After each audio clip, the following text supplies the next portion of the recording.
97% das mulheres dizem que já sofreram algum tipo de assédio no transporte público ou privado. Isso é o que revela um levantamento feito pelo Instituto Locomotiva. É isso mesmo. Apesar do alto índice, muita gente ainda não reconhece, não percebe, né, Bruna, que está sendo vítima de um crime. A denúncia é ainda pouca e há muitas dúvidas. Reconhecer o que é assédio, o que é importunação e quando já chegou a um estupro é um ponto importante para diminuir esses números. A gente vai te ajudar a entender melhor na reportagem.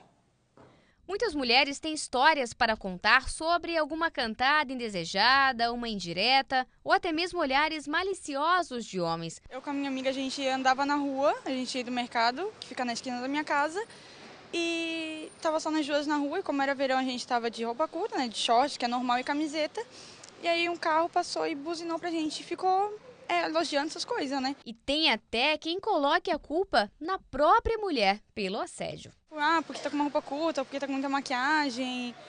Aí a gente fica com isso na cabeça, por isso que muitas mulheres não falam nada, ficam no canto delas, né? Às vezes quando são, vamos dizer assim, agredidas verbalmente ou fisicamente, não contam pra ninguém, escondem a maioria das vezes. E todo esse assédio influencia até mesmo no cotidiano das mulheres. Nos transportes públicos, por exemplo, o medo do assédio assombra o público feminino. E hoje é o que mais a gente se preocupa, porque a gente tem neta, né? E o medo de sair, o medo de ir para o colégio, tudo, num ponto de ônibus ou mesmo no centro da cidade, a gente fica muito preocupada. Uma pesquisa divulgada recentemente revelou que quase 100% das mulheres já sofreram algum tipo de assédio. Mas o que muita gente não sabe é que até mesmo uma piadinha sem graça pode ser caracterizada como crime.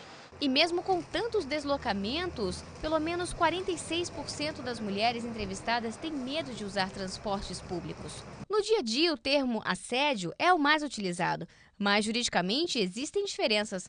A importunação sexual, por exemplo, é lei recente e entrou em vigor em setembro de 2018.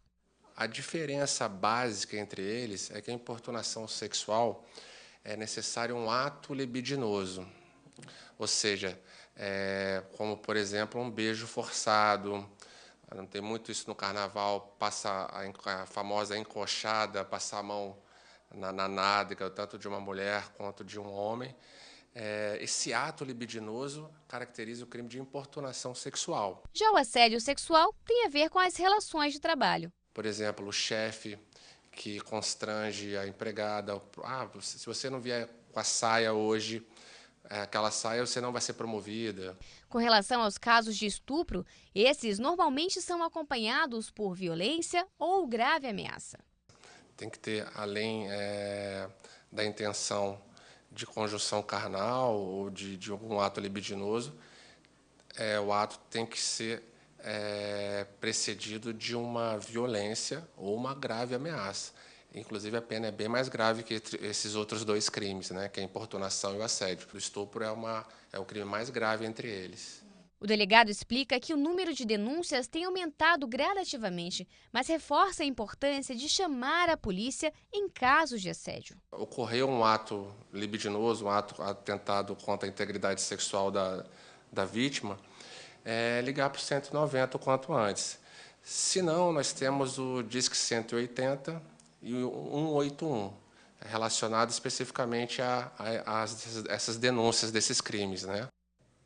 Está aí bem explicado pelo delegado e pela Carla também a questão das diferenças entre esses tipos aí, a importunação, o assédio, o estupro, e que com certeza a questão do número de denúncias estar aumentando, muito provavelmente é porque as mulheres estão se sentindo mais encorajadas, não só mulheres, existem homens também que são vítimas de algum tipo de violência nesse sentido, mas que de modo geral as pessoas estão se sentindo mais seguras e mais encorajadas para fazerem essas denúncias. E isso é muito importante, mas sobretudo que em casa, né, as famílias conversem com os filhos e já demonstrem o que significa esse tipo de situação, justamente para que o filho e a filha estejam preparados aí para, se acontecer algo assim, saberem que não é normal. E nunca normalizar a piada, né? Nunca normalizar esses comportamentos que acabam colocando aí como se fosse natural. Ah, não, a mulher, por exemplo, já está acostumada com a piadinha. Não está acostumada, não é legal, é sem graça, muito muitas vezes é ofensiva e não tem por que isso ser normalizado. Então é uma questão também de hábito, de comportamento, de conversa e de que isso seja sempre rebatido e não normalizado, porque aí realmente se torna mais difícil o combate a esse tipo de situação. Mas você sabendo o que você pode fazer e que é importante denunciar, já é o primeiro passo.